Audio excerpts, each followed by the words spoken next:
Buenos días. Antes de comenzar el estudio quisiera dar un pequeño informe de una conversación que tuvimos los ancianos en la última reunión de ancianos de la iglesia. Cuando Impacto comenzó en Honduras, comenzó con la visión de plantar iglesias en las principales ciudades de Latinoamérica. Y bueno, la iglesia tiene 23 años y por la misericordia de Dios hemos plantado una iglesia en San Pedro y otra iglesia en Tegucigalpa al otro lado, ¿verdad? Y una iglesia en Choluteca también. Así que estamos orando, hermanos, por que el Señor nos dirija con este anhelo de poder plantar más iglesias en Latinoamérica. Uno pensaría, bueno, pero Latinoamérica ya está alcanzado. Pero los frutos del Evangelio no se ven en Latinoamérica, ¿verdad? Tristemente se ha llevado un evangelio superficial, no bíblico, que no transforma, que no cambia. Así que creemos que en Latinoamérica deben haber más iglesias Impacto. Queremos rogarles que puedan estar orando por eso. Estamos soñando con comenzar una iglesia de pronto en Bogotá y otra en Argentina. Así que sabemos que para nosotros como iglesia de pronto son desafíos grandes, pero para nuestro Dios todo es posible, todo es posible. Amén. También quería comunicarles que hemos estado también pensando en Choluteca, ¿verdad? Tenemos 11 años de estar trabajando en Choluteca y la iglesia pues va bien, hay alrededor de 80, 100 personas cada fin de semana en la iglesia. Hay un buen ánimo, pero creemos también que es tiempo de retirar los misioneros y dejar la dirección de la iglesia bajo el liderazgo local. Entonces están entrenando ancianos y esperamos ir trayendo los misioneros de regreso para enviarlos, ¿verdad?, en nuevas plantaciones o distribuirlos también a apoyar las iglesias. Así que en el mes de julio vamos a tener de regreso a nuestro pastor David Peña, ¿verdad? Pueden estar orando por ellos.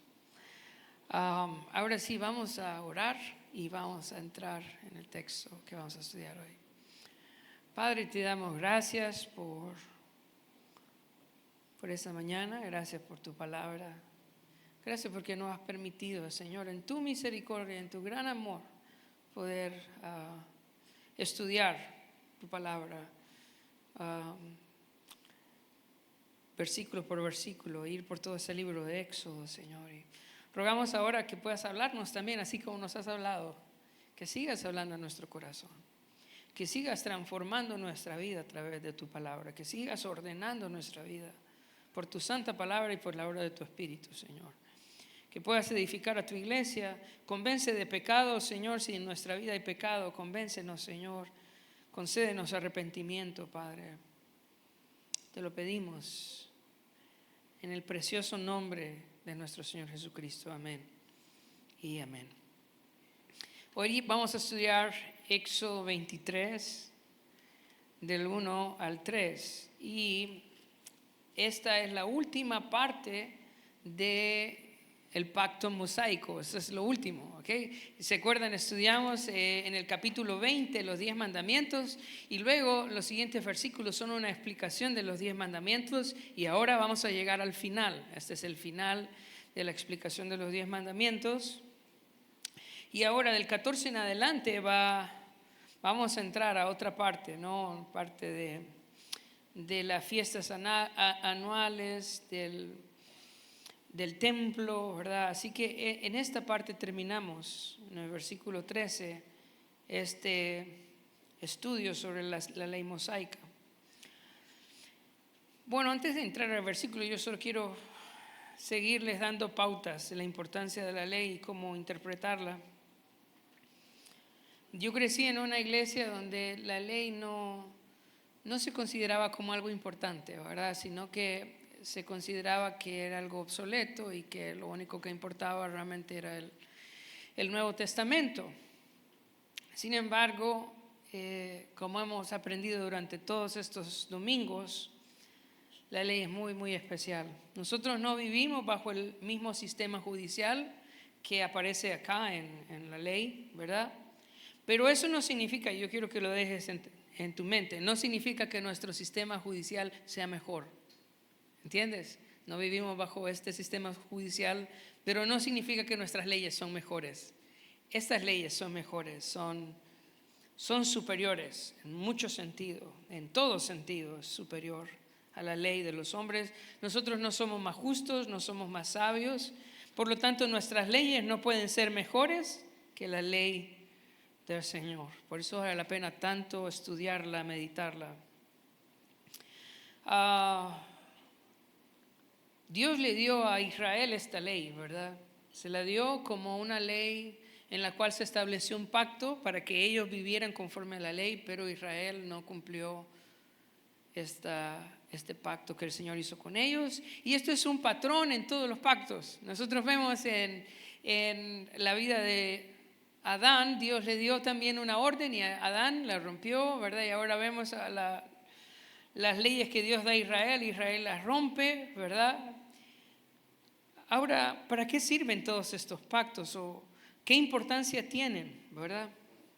Porque podemos llegar a la conclusión de que solo importa el nuevo pacto, pero necesitamos entender la obra de Cristo.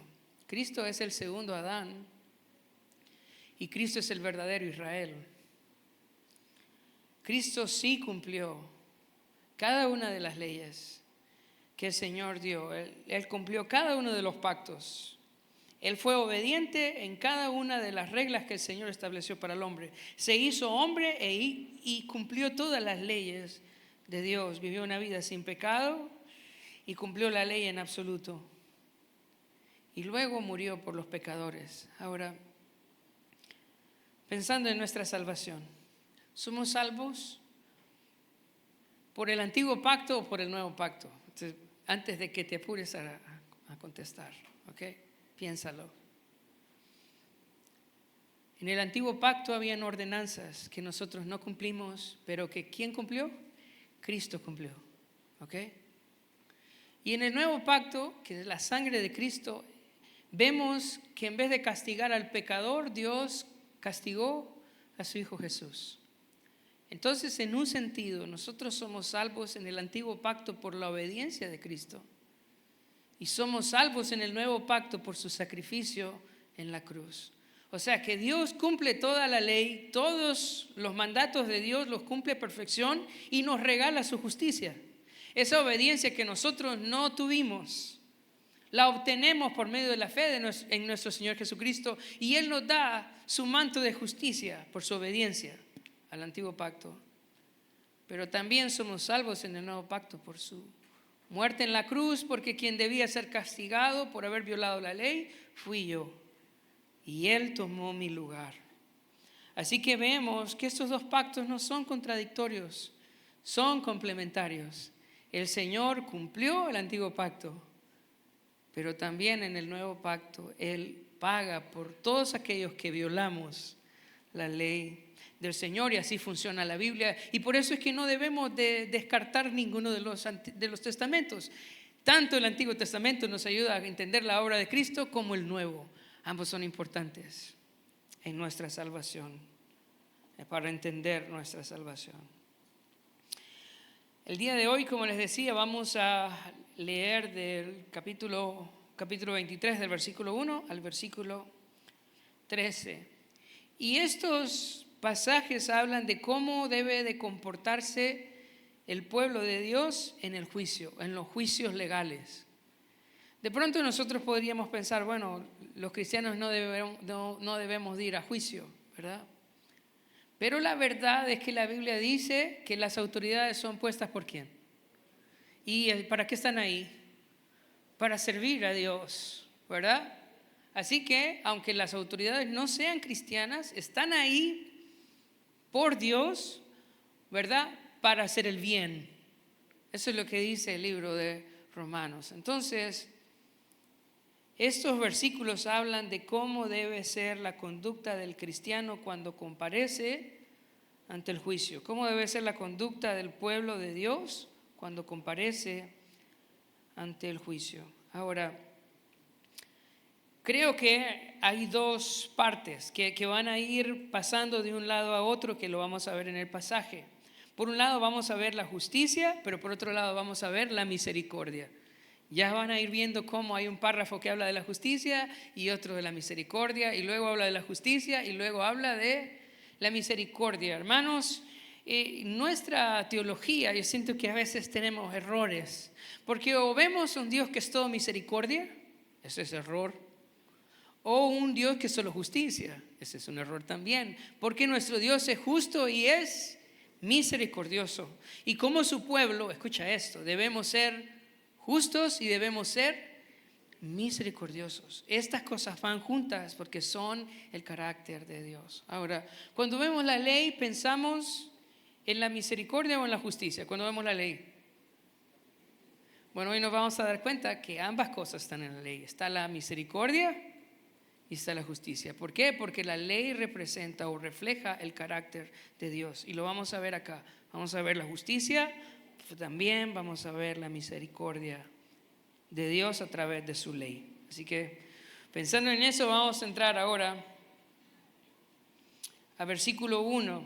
Dice: no admitirás falso rumor, no te concertarás con el impío para ser testigo falso, no seguirás a los muchos para hacer mal, ni responderás en litigio inclinándote a los más para hacer agravios, ni al pobre distinguirás en su causa. Hermanos, aunque este pasaje está hablando de dar testimonio en una corte o en un juicio, la verdad es que hay un principio más general que tiene que ver en dar un reporte cada vez que nos pregunta a alguien para solucionar un problema. ¿Okay? Este es un pasaje que tiene que ver con un juicio, pero no es que no aplica, por ejemplo, cuando un padre le dice a su hijo cómo fue el asunto, ¿verdad? Y él tiene que dar reporte.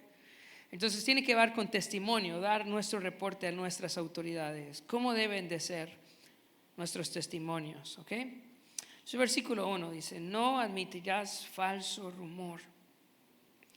Tu reporte, el reporte que vas a dar de los hechos, no debe ser un rumor. Debe ser algo que vos averiguaste, que vos viste, que vos indagaste, que podés estar seguro que pasó así. Porque si no sabes, el reporte debe ser: yo no lo sé. ¿Ok? Si no estuviste ahí, ¿qué puedes decir? Yo no lo sé. ¿Verdad? Entonces no admitirás falso rumor, ¿verdad? Debe ser la idea de tu testimonio es algo que viste, que está comprobado y que es verdad. Así debe ser tu testimonio o tu reporte de los hechos. ¿Ok? Siguiente parte dice: no te concertarás con el impío para ser testigo falso. Si nosotros sabemos que esta persona cometió un delito y nosotros lo vimos, ¿verdad? Nosotros estuvimos ahí y esa persona es mi amigo, aún así debo denunciarlo, aunque sea tu amigo. Debes decir la verdad, aunque sea tu amigo. A veces nosotros, hermanos, llevamos la amistad a un nivel pecaminoso. ¿Y cuándo es un nivel pecaminoso? Cuando yo consiento la mala actitud, prácticas de mis amigos y los encubro. Pero eso no es correcto. No te concertarás, dice ahí, con el impío. También a veces, escucha eso, puede ser que nosotros no digamos la verdad por miedo, ¿verdad? Por miedo a que nos hagan daño. Pero hermanos, debemos tener más temor de Dios. Debemos temer más a Dios que a los hombres. Jesús nos dijo, ¿verdad? Que temiéramos no al que mata el cuerpo, sino al que mata el alma y puede enviarnos al infierno. Así que no te atrevas a encubrir a alguien, ni por amistad, ni por temor. Ahora hay una razón más por la cual a veces el testimonio puede ser tergiversado. Versículo 2. No seguirás a los muchos para hacer el mal, ni responderás en litigio inclinándote a los más para hacer agravio. Esta es otra cosa que a veces tuerce el testimonio. Cuando la mayoría empuja algo, ¿verdad? Y yo no quiero el rechazo de la mayoría, entonces me pongo a favor de ellos. Pero Dios dice, no dejes que la multitud cambie tu testimonio. Testificamos la verdad delante de Dios, aunque le caigamos mal a todos. Eso es lo que Dios quiere. Como alguien dijo, párate solo por la verdad, párate por la verdad aunque te pares solo, ¿verdad? Tenemos que estar como hijos de Dios del lado de la verdad. No podemos ceder a la verdad por la presión del grupo. Una advertencia más en cuanto al testimonio, en versículo 3. Ni al pobre distinguirás en su causa. Ok, esto es importante. Mi testimonio no debe ser influido por temor a represalias, ¿verdad? Ni por amistad, tampoco debe ser influido por las masas, ¿verdad? O por la presión del grupo, pero tampoco debe ser afectado por la condición económica de la persona a quien voy a dar testimonio. Cuando dice ni al pobre distinguirás en su causa, lo que está diciendo es que ni le voy a ayudar porque es pobre, ni tampoco lo voy a abandonar porque es pobre. Porque para Dios lo importante no es cómo ando vestido, cuánto dinero tengo. Lo que Dios está buscando siempre es la verdad. Eso es lo que Él quiere. Y uno puede caer en los dos lados. Hay una doctrina famosa que se llama la doctrina de la liberación, que enseña que Dios está del lado de los pobres. Entonces que hay que dejar a los pobres hacer lo que quieran. Pero eso no es bíblico ni es correcto. Eso lo aclara Levíticos 19, del 15 al 16. Levíticos 19, del 15 al 16. Mira lo que dice. No harás injusticia en el juicio, ni favoreciendo al pobre, ni complaciendo al grande.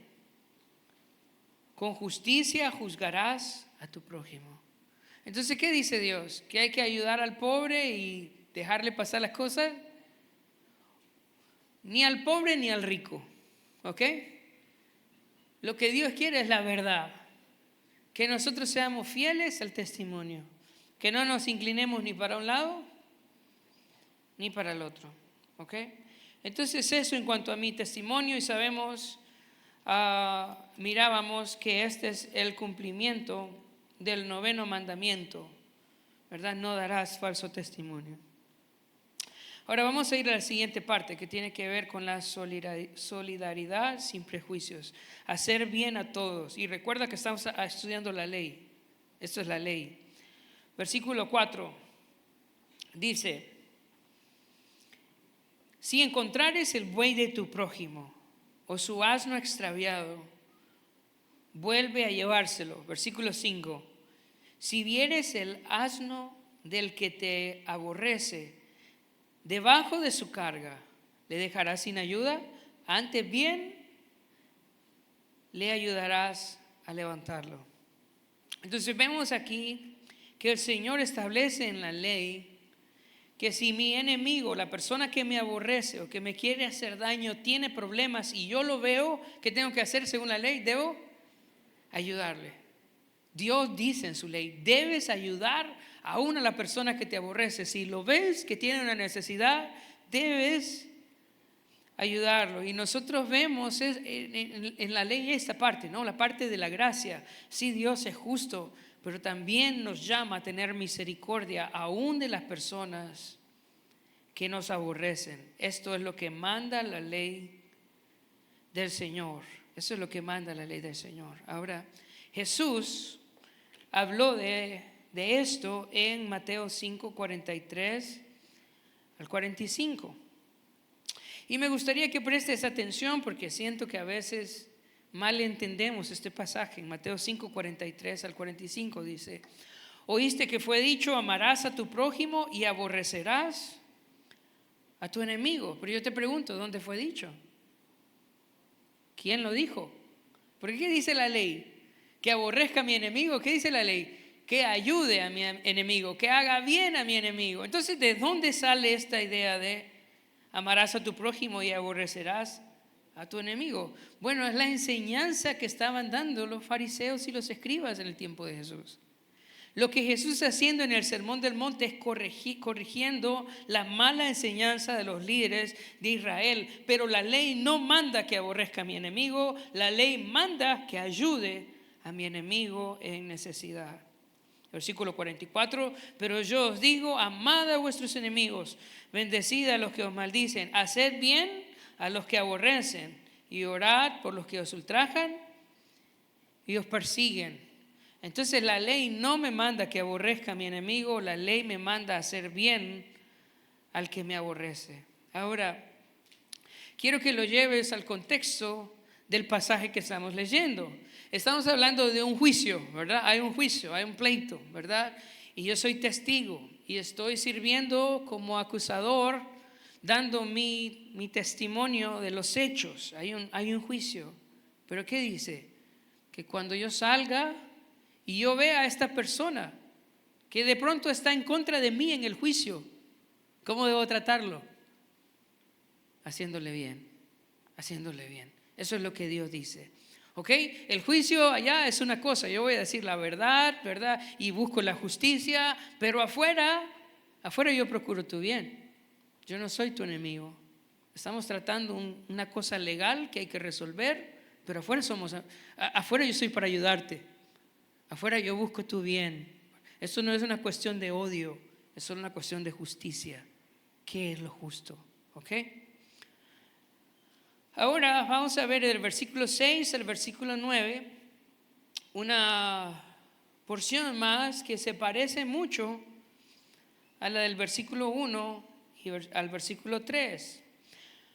Pareciera que estuviera repitiendo las mismas cosas, pero es muy probable, hermanos, que del versículo 6 al versículo 9 esté hablando a los jueces, a las autoridades, cómo deben conducirse las autoridades, ¿ok? Entonces vamos a acercarnos ahí. Versículo 6 dice, no pervertirás el derecho de tu mendigo en tu pueblo.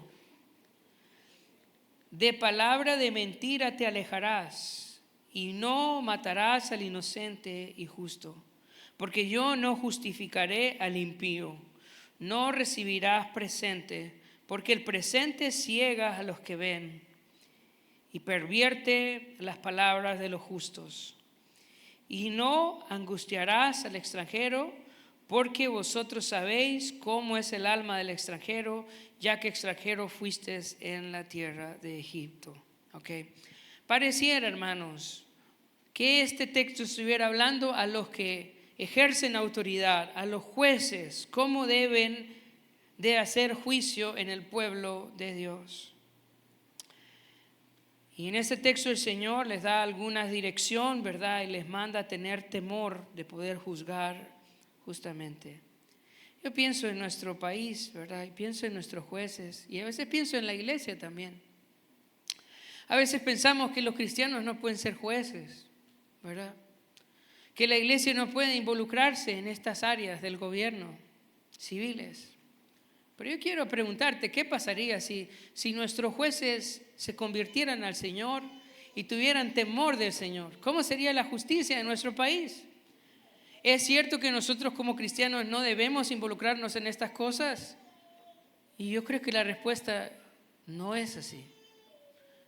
Dios nos manda a hacer que luz pero ¿y cómo vamos a hacer luz y sal en esta sociedad si no queremos involucrarnos? ¿Dónde va a alumbrar la iglesia? Si nosotros leemos la historia bíblica, conocemos José. ¿Con quién trabajó José? Con Faraón, ¿verdad? Y fue de bendición José para Egipto, ¿qué piensan? Sí. Nosotros vemos también la historia de Daniel, ¿verdad? ¿Fue de bendición Daniel para Nabucodonosor? ¿Qué piensan? Claro que sí, ¿verdad? Y podemos seguir, ¿verdad? Tenemos, por ejemplo, a Mardoqueo. ¿Fue de bendición Mardoqueo para Artajerjes? Claro que sí. Podemos seguir, Nehemías. ¿Y que uno dice? No, si que trabaja en el gobierno se hace del mundo. ¿De veras? Lo que necesitamos es ser fieles a Dios. Pero necesitamos autoridades que teman al Señor. Creyentes que quieran honrar al Señor en estos puestos. ¿Por qué el Señor no levanta a los cristianos? Porque a veces no estamos dispuestos a ser fieles al Señor. Pero de mi parte, hermanos, ojalá de aquí de esta iglesia se levantaran muchos a quien Dios ponga en autoridades en este país para llevar la luz del Evangelio y que podamos ver un futuro diferente para Honduras. Entonces vamos a leer versículo 6, vamos a ir pensando. Dice, no pervertirás el derecho de tu mendigo en su pleito. Si eres juez, ¿verdad? Y ves a una persona que tiene escasos recursos, no lo vas a ver de menos porque es pobre. Lo vas a tratar igual que el otro. Lo vas a tratar con la misma importancia, sin importar su condición económica. Versículo 7, de palabra de mentira te alejarás y no matarás al inocente y justo, porque yo no justificaré al impío. Está diciendo, si son jueces, tengan mucho cuidado de no hacerle daño a una persona inocente. Y luego dice, ¿por qué? Porque yo no justificaré al impío. Si ustedes lo justifican, yo no lo voy a justificar. Yo no voy a permitir que el injusto o el impío, porque no se arrepiente, la persona que está haciendo maldad, salga bien en el juicio. Hay un pasaje en Proverbios 17:15. Dice, el que justifica al impío, escucha esto, Proverbios 17:15. El que justifica al impío y al que condena al justo, escucha esto, ambos son igualmente abominación a Jehová. ¿Qué dice el Señor de los jueces que justifican al impío, que los defiende? Dice que son abominables a Dios. Dios abomina este tipo de justicia, en donde se condena al justo y se justifica al impío. Cuando la Biblia habla en Romanos 4:5 que el Señor justifica al impío, lo que está diciendo es que cuando una persona se arrepiente y pone su fe en el Señor, en su misericordia el Señor le perdona, pero no significa que le quita sus consecuencias. ¿Por qué? Porque el Señor, aunque es misericordioso, permanece como justo. Permanece justo. Y Él perdona, ¿verdad?, nuestro pecado, pero van a haber consecuencias también de nuestras acciones. Así que le advierte el Señor a los juicios que no vayan a declarar inocente al que es culpable, ni culpable al que es justo, porque el Señor no permite esas cosas. Versículo 8, mira qué interesante este. No recibirás presente, porque el presente ciega a los que ven y pervierte las palabras de los justos. ¿Qué está diciendo el pasaje? Que si eres juez, ¿verdad?, no puedes recibir ningún regalo de ninguna de las partes, ¿verdad? Así es. Si usted tiene un papel de autoridad, ¿verdad?, y hay conflicto entre las partes, usted no puede recibir ningún regalo de parte de ellos. Eso es lo que el Señor dice.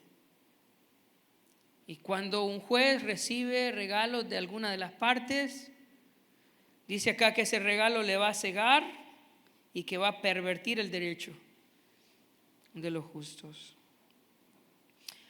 Versículo 9 dice, y no angustiarás al extranjero, porque vosotros sabéis cómo es el alma del extranjero, ya que extranjero fuisteis en la tierra de Egipto. ¿Y qué está diciendo? Cuando les toque juzgar a una persona extranjera, tengan empatía con ellos. Tengan empatía con ellos. ¿Por qué? Porque a veces el extranjero, hermanos, no sabe las reglas del lugar, no sabe cómo operan las cosas, ¿verdad? Y hay que ser empático con él. No es dejarle pasar la falta, pero tener empatía con el extranjero. Entonces son los mandamientos que Dios les da a los jueces para que juzguen justamente. Ahora el versículo 10 al versículo 12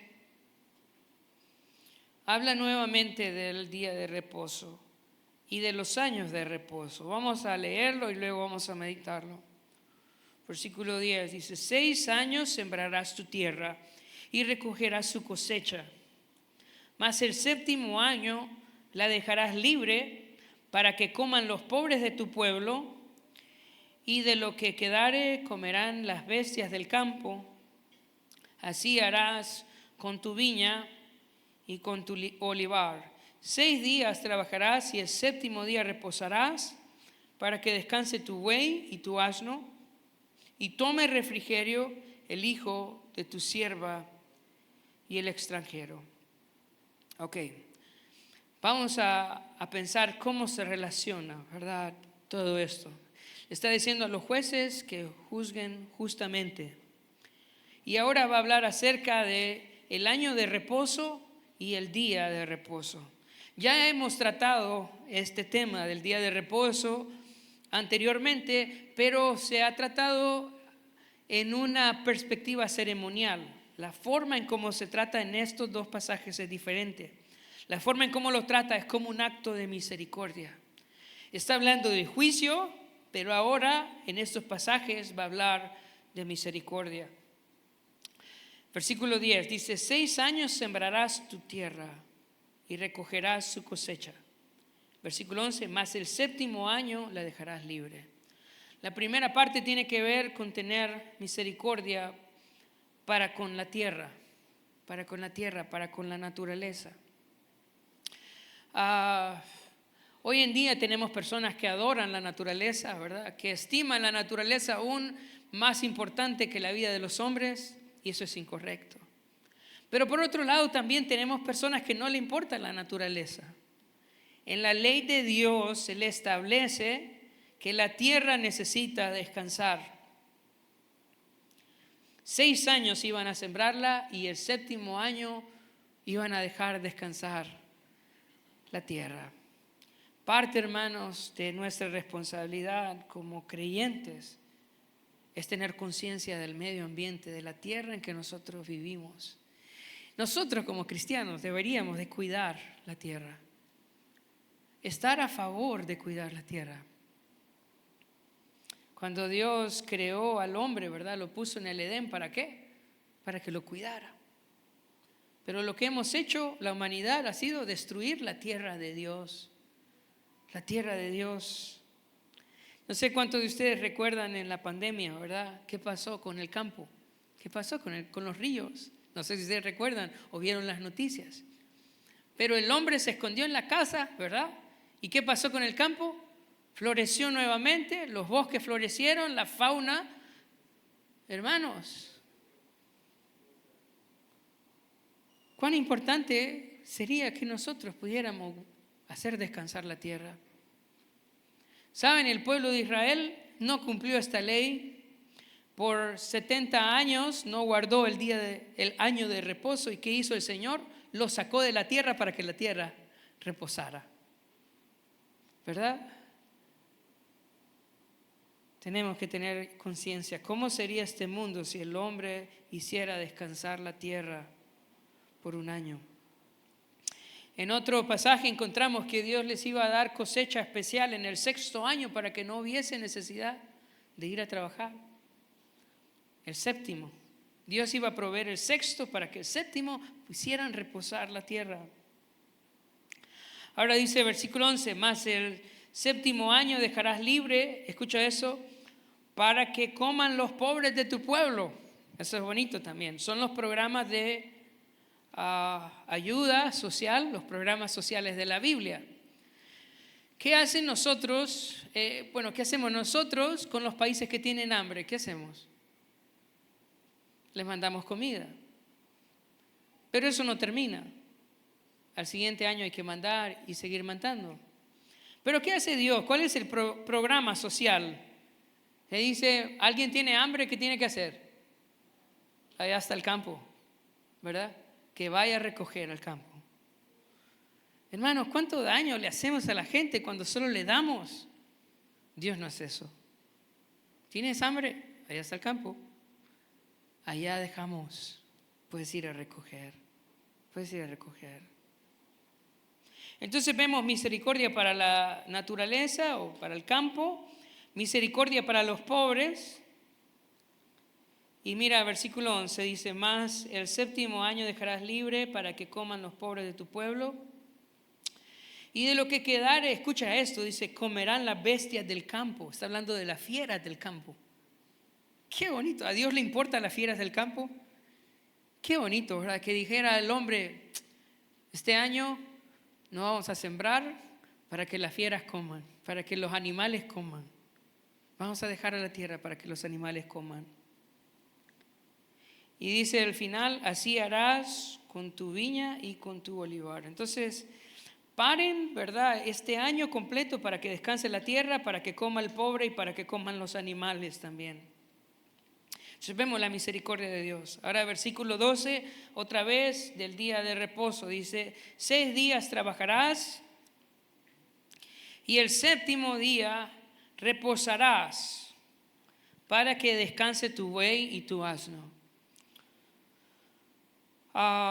Ok, vamos a pensar en esto un poquito. Les decía, en este texto no se trata ni el año de reposo, ni el día de reposo de manera ceremonial, sino más bien como un refrigerio necesario. ¿Ok? Hace más énfasis en el descanso que en la ceremonia. Ahora el día de reposo es para los dos, es para la ceremonia y también es para el refrigerio. Para el refrigerio, es para adorar a Dios, pero también es para descansar. Creemos que en el Nuevo Testamento Dios ha establecido el primer día de la semana como un día de refrigerio y un día de celebración, en la cual nosotros adoramos a Dios, pero también en el cual nosotros debemos descansar. Es un día de misericordia. Entonces dice el versículo 12, 6 días trabajarás y el 7º día reposarás. La palabra reposo del día de reposo significa cesar, parar. Y dice, ¿para qué? Para que descanse tu buey y tu asno y tome refrigerio el hijo de tu sierva y el extranjero. Así que pensando en el contexto del Nuevo Testamento, el día del Señor debería ser un día en el cual venimos a la iglesia, pero también debe ser un día en el cual nosotros tomamos refrigerio, un descanso para nosotros y para los nuestros también, para los que trabajan con nosotros. Y aquí dice para que el buey y tu asno descanse, ¿verdad? Aún para los animalitos que puedan descansar, los siervos puedan descansar, el extranjero pueda descansar. El día de reposo debería ser un día para ser mandados y para trabajar, ¿no? Un día para venir a la iglesia y un día, hermanos, para estar tranquilos. Y aunque usted piense que no lo necesita, sí lo necesita, ¿verdad? A veces la razón por qué los niveles de estrés están tan altos, ¿verdad? A veces por qué la gente está tan enojada es porque no para, porque no respeta el día de reposo. Todos necesitamos ese reposo. Entonces vemos que es un acto de misericordia del Señor. En los Estados Unidos hay una compañía famosa llamada Chick-fil-A. Estoy haciendo publicidad gratis. Ellos venden pollo, pero tienen una regla y es que el domingo no abren. ¿Para qué? Para que sus empleados puedan ir a la iglesia y puedan descansar. ¿Y saben qué? Dios los ha bendecido muchísimo. Es una compañía gigantesca en Estados Unidos. Chick-fil-A. Si tomas el día de reposo, ¿no crees que Dios va a bendecirte? ¿No crees que Dios puede suplir tus necesidades? ¿Que Él puede proveer para tu familia? ¿No crees? Si honras el día de reposo, ¿no crees que el Señor va a ser fiel en proveer para tu casa? Y la respuesta es sí, Él va a ser fiel para tu casa. Aparta este día entonces para venir a la iglesia, para estar con tu familia, para tomar un refrigerio. Versículo 13 dice, y todo lo que os he dicho, guardadlo. Entonces vemos que aquí termina la sección del pacto mosaico. Y todo lo que os he dicho, guardadlo. Y nombre de otros dioses no mentaréis, ni se oirá de vuestra boca. Si ustedes recuerdan el contexto del juicio, entonces cuando uno daba un testimonio tenía que hacerlo en el nombre del Señor. Cuando juren por sus testimonios, ¿verdad? Háganlo siempre en el nombre del Señor. En el nombre del Señor. Para terminar, tenemos solo algunas conclusiones que quiero dejar como resumen. Que nuestro reporte sea verdadero. Hermanos, que si alguien le pregunta a usted cómo fue el asunto, no vaya a esparcir un rumor. Usted tenga cuidado. Que sea lo que usted investigó. Que usted recordó que usted tiene una naturaleza pecaminosa y caída. Y no va a darle rienda suelta a sus preferencias. Va a decir la verdad. Su testimonio sea verdadero. Que ayudemos aún a los que nos aborrecen. Esa es la ley de Dios. Si tu enemigo tiene problemas, Dios te ordena que le ayudes. Escucha eso. Dios te manda que le ayudes, aunque sea tu enemigo. La siguiente, cuidemos que el juicio sea siempre justo. De pronto nosotros no somos jueces. Yo espero que de esta iglesia se levanten muchos jueces. Pero todos tenemos que emitir un juicio, ya sea en la casa, en el trabajo, ¿verdad? En donde somos autoridad, pero que nuestro juicio siempre sea justo. Honremos a Dios en esa parte. Y por último, tomemos el día de reposo. Descansemos, hermanos. Recordemos que Dios es nuestro proveedor, ¿verdad? En el libro de Romanos, el Señor le dijo a Moisés que no es del que corre, ¿verdad? Ni el que quiere, es de quien yo tengo misericordia. Es de quien yo tengo misericordia. ¿Qué tenemos que buscar nosotros? La misericordia de Dios. La misericordia de Dios. Vamos a terminar. Señor, te damos gracias, Señor, por esta mañana. Gracias por tu santa palabra. Ayúdanos a que transforme nuestra vida, Señor. Que podamos ser responsables en los reportes que damos, Señor. Que podamos ser personas verdaderas. Que podamos ser personas que ayudan aún a los que se han portado mal. Que podamos mostrar la gracia y la misericordia tuya. Ayúdanos, Señor, a juzgar justamente. Cuando nos toque determinar qué es correcto y qué es incorrecto, que podamos hacerlo con temor de ti, que nuestro juicio sea justo. Y ayúdanos también a reposar en ti, que podamos descansar, Señor, sabiendo que eres tú nuestro proveedor, nuestro ayudador. Gracias por tu palabra. En el nombre de Jesús oramos, amén y amén.